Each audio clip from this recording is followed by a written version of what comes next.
Hi, it's Dr. Brenda Money Coach. I am recording this from my sister's living room, and she's outside of Nashville, Tennessee. I have my RV parked at this fantastic Corps of Engineer campground. I've been on the road for 2.5 weeks. The time has gone by really fast. In the course of my first 2 weeks, I discovered I needed a few more things. So I placed a whole bunch of orders from Amazon, had them shipped to my sister's house, and today is my unboxing day. So I'm going to start with this thing, okay?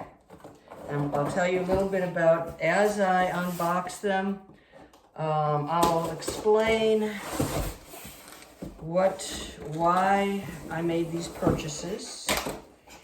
And if you are starting out RVing, maybe like me, you think you have everything you need. I've gone through lots and lots of checklists, and still a large box, and okay, that's what I thought it was.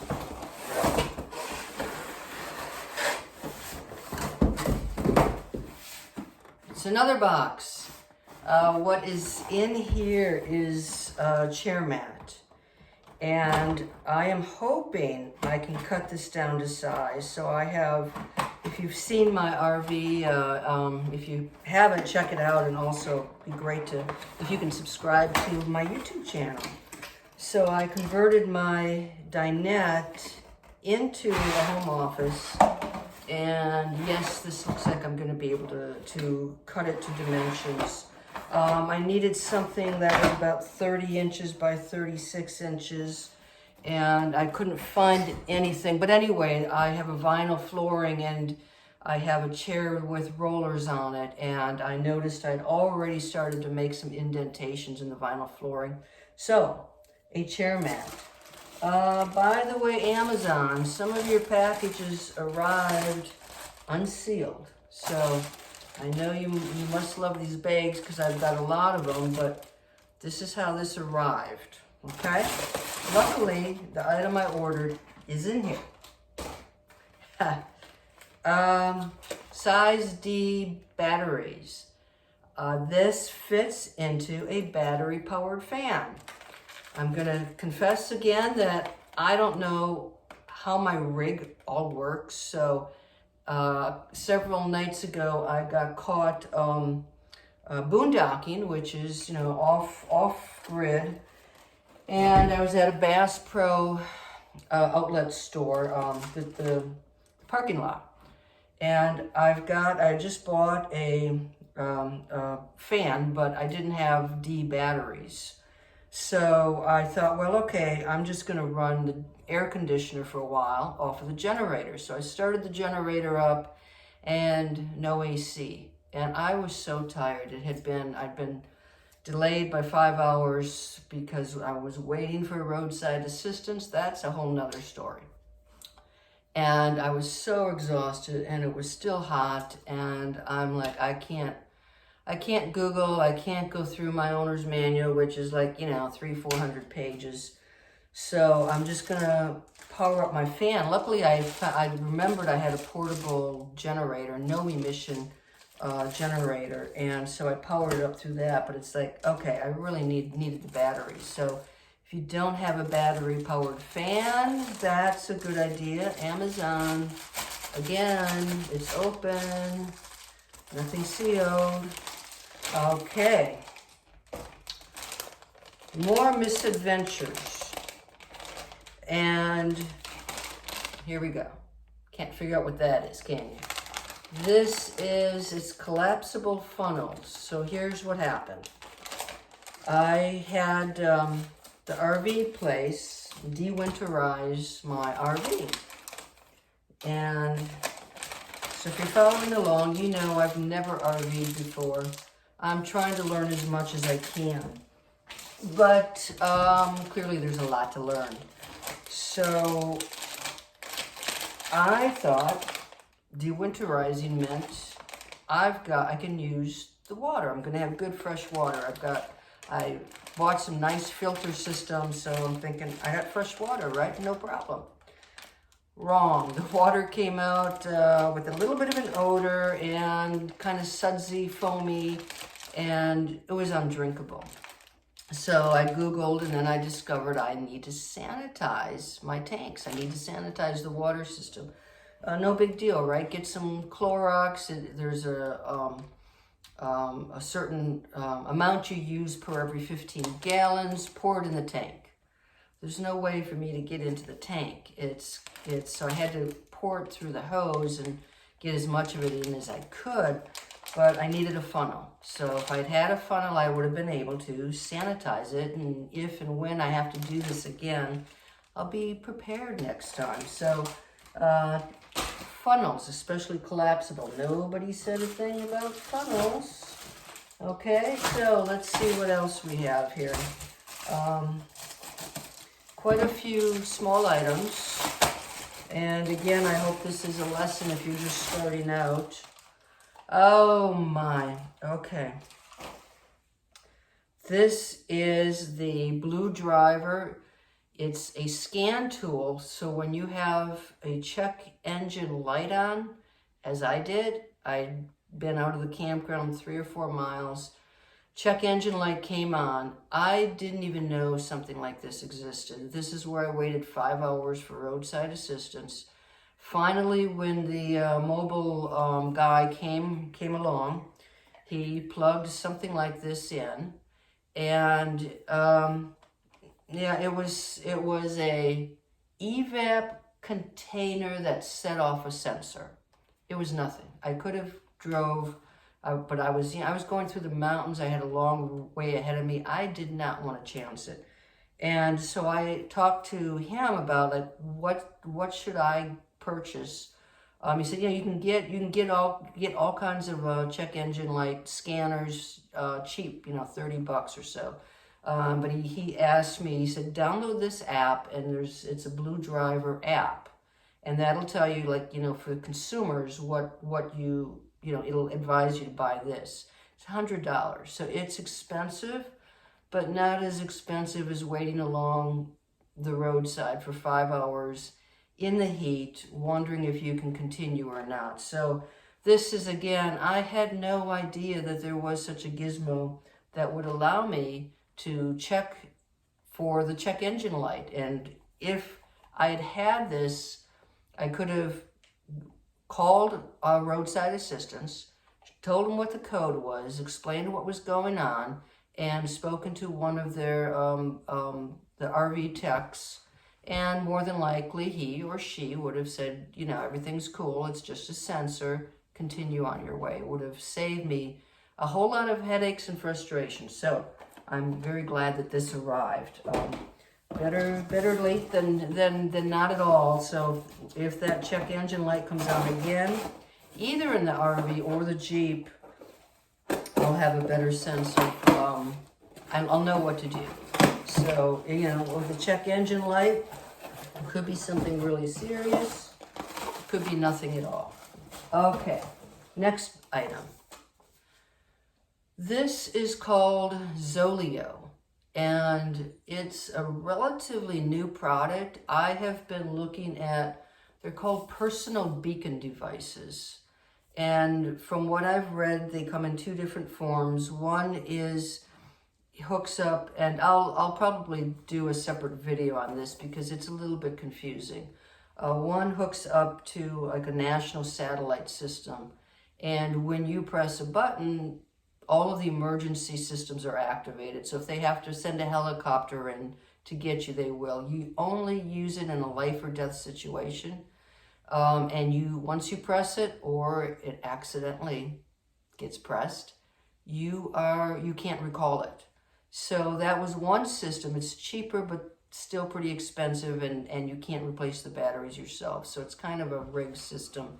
The other ones are subscription-based, and you use different satellites, and I looked into those as well. This I really liked because, well, number one, you've got, if you press that SOS button, you have 10 seconds to recall it. Secondly, you can also send messages. So if you've just sprained an ankle, you need a little bit of help or something is going on, you can message someone rather than going just, SOS and bringing in the all of the emergency stuff. This one is relatively new, so my understanding is it's first going to look for a Wi-Fi signal, then it's going to look for a cell signal, and then it's going to go to the satellite. And it is subscription-based, but it's $20 a month. Here's what prompted me to buy this. I was out in the Blue Ridge Mountains, Shenandoah National Park on Monday. And the place I wanted to go was Loft Mountain, and the road was closed. So I parked at a wayside across the road, and I thought, I'm just going to hike up there. It's 1.1 miles up, and I got there, and I'm the only one there. I didn't see anyone on the trail. There was not a soul around, and I ventured out there, took a video, saw a great view, and then I came back down, and I'm doing all this by myself. Nobody knows where I'm at. And if something were to happen to me, and if I don't have a cell signal or I can't reach my phone, I want something like this. So it's a personal safety issue. So that's why I bought this one. It is relatively new. So very few reviews. Reviews were positive. I hope that this is gonna live up to its promise. So Zoleo. And by the way, I'm gonna add all of these items. I'm gonna add my affiliate links to Amazon for what I got from Amazon. Not everything's from Amazon. Almost everything. Not everything. And so I'll add those in the description here, so you'll be able to click on those and see, make your own decisions as to whether it might be for you. So, and again, these are all things I didn't realize I needed, but I did. All right, so another box. Okay. Over-the-door hooks, I had some, and then I bought a couple of over-the-door things that were just, had a small hook, and you stickered them on, kind of like a 3M, it might have been 3M, and they didn't stay up. So I got over-the-door hooks so that the containers I bought will stay up. The world's best pet hair remover. Check that out. So my cat, especially cats, I've got 3 of them, and Dolly especially is a shedder, and she sleeps right next to me, and my bedspread is all full of gray hair. And I used to have one of these at home, and I thought, well, I don't know what happened to it. Maybe I thought I didn't need it, and so I'm going to take this into my RV and try out the world's best pet hair remover. I hope it is. So that's an essential. And there is one more item in here. Okay, not too exciting, but I have a water fountain for the cats. These are replacement filters, and they're some of these things I can't find in a regular store like this.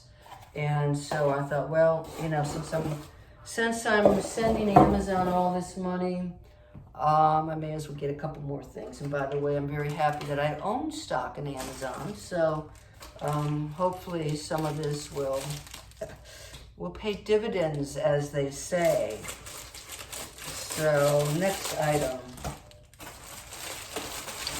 Oh, speaking of cats, it is a microfiber baby quilt, also good for pets. So again, trying to I really love my comforter set on my bed, and it's a light gray, and my cat's gray. So I'm hoping that Dolly will spend more time on that quilt, and it's easy to just take that off and wash it. So Yeah, more cat items. I guess that's 3 in a row now. Well, the pet filters, the dandy, hair remover, and then the quilt. So, yep, some of this is cat stuff. Okay. Oh, I couldn't quite see what this is. These are knee straps. I've been having issues with my knees, and I had used something like this years ago when I used to run. Seemed to help a little bit. They're just straps that you put right under your knees. Driving in particular causes more pain than even walking. So I thought, okay, I bought a knee brace at one of the stores, and I wore it once and threw it out. It was so uncomfortable and did not do its job, and just was not impressed. So I'm hoping that this will work a little better. Okay. So did I mention that there are gremlins in my RV? And I was told that there are gremlins in every RV. So you don't have a lot of space, but somehow things disappear. This is big, wow. Here's one of the things that disappeared. And I can't figure this out for the life of me. So in working with sanitizing my water system, I had to bypass my water filters to get the Clorox in. So I had an adjustable wrench. Maybe I still have it. I don't know where the gremlins put it. And I was using it to disconnect the hoses and work on it. I put it down. I can't find it again. I mean, so it's somewhere probably at Devil's Backbone Campground in Virginia. So if you see an adjustable wrench, enjoy it. But I looked all over for it and I could not find it. So yeah, I do find gremlins stealing things, hiding things. The entire 2 weeks there, I was looking for a little red wallet where I had all of my RV membership cards, and I didn't find it until I was headed, about to leave, and I found it in the passenger door well. Here's an item. I ran into another RVer, a solo woman RVer, and she had this bracelet on, so I talked to her about it, and I decided, this is really a good idea. And again, if you're out by yourself like I am, and something happens, I want to be able to get help, but if I can't get help, and somebody needs to figure out, who am I and who to contact in case of emergencies, they may have a difficult time. I have, an ice on my iPhone, so hopefully they would know to use the ice function in case of emergency, that is. But she had a band. This comes from a company called Real ID, and it's just a band that I will wear around my wrist, like so. So if I'm out hiking in particular, and it allows me to engrave it. So there's this, this sort of silver band here, and I have my name. It asks, for your address, and I just have a full-time RVer. And then you can enter 2 contacts. So both of my sisters are my contacts. So I have their name, their number, and their relationship to me. So that is another thing that I really sort of bought for safety and ease of, peace of mind. So that's it. I opened everything up. I did, by the way, have to stop. I made a few stops before I came here. So a couple of other things that I needed. For me, I realized that the gray tank fills up really fast in my RV. And I'm at a campground where I have water, I have electricity, but I don't have sewer, so I have to go to a dump station to dump the gray tank and the black tank. So there's a bathhouse, and it recently opened, and I thought I'm going to take my showers at the bathhouse. I've got, I can take longer showers because I have hot water, and I have some, I have some nice sandals, but they're kind of clunky to get in and out. So went to Walmart, just sort of some cheapo sandals so I can, if I'm just trying to get to the trash bin or going to the bathhouse, I've got that. And then it has been really hot. I've got lots of t-shirts, but what I was looking, here we go, what I was looking for are just sort of that dry, the wicking, the material that will wick away from you, and something that is sleeveless. So, I picked up a couple of really lightweight shirts because it's the t-shirts are just too heavy. And then I really, my pajamas are really old, so I got some new pajamas, yay, flamingo pajamas to fit my ocean theme, my beach themed bedroom. So that's it. So that's after 2 weeks so far. The things that I needed to order, and I have spent a lot of money getting myself ready and buying these extra items. If it's for safety, or like that check engine light thing, it's something I need. After all of this, and once I'm back on the road, my expenses should go down to gas, which is, wow, chewing up. I had no idea how many times I'd have to fill up that 50-gallon tank. And so, I spent a lot of money on gas, and then the campgrounds. And then mostly I get some groceries. So that's about it. These are the main items. I hope you enjoyed my unboxing, and if you're starting out RVing, maybe this will give you a couple of ideas. So again, don't forget to subscribe to my channel. Until next time, bye-bye.